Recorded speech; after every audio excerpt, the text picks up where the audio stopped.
Ada yang tanya, Ustaz nak Islam hak mana siapa hak bawa di Malaysia ni?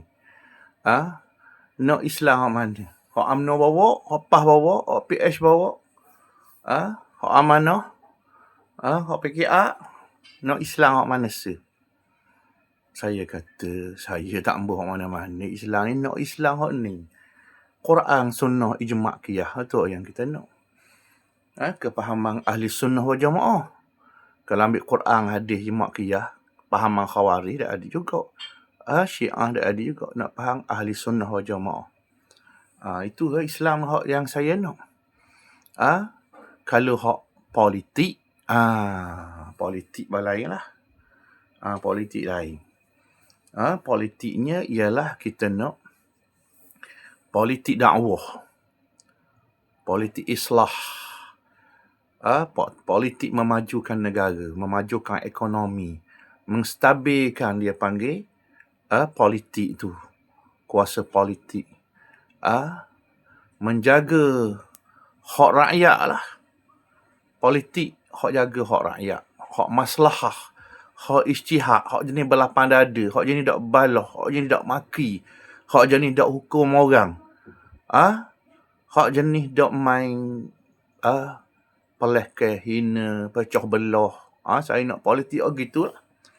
Kita nak politik pendidikan, politik dakwah, rahmah.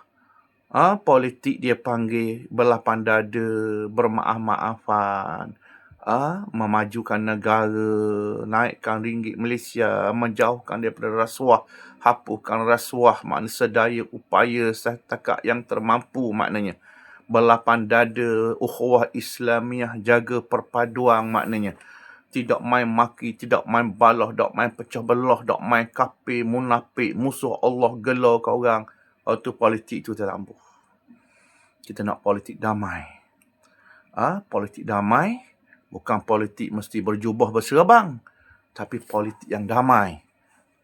Politik dia panggil ukhuwah, perpaduan, politik pendidikan, ekonomi maju, menentang rasuah, berusaha sedaya upaya, membaiki pulih negara ni daripada penyakit-penyakit rasuah. Adapun agama Islam.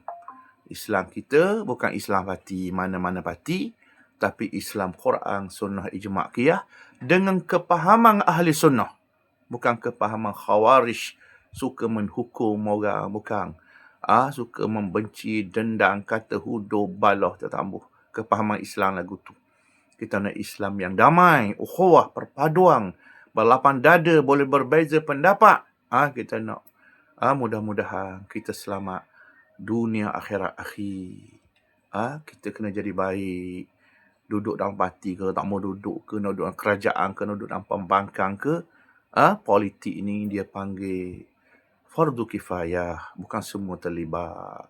Bukan semua terlibat dengan apa dia politik. Sebahagian terlibat selepas dakwah gitu, jihad, perang fisabilillah pun.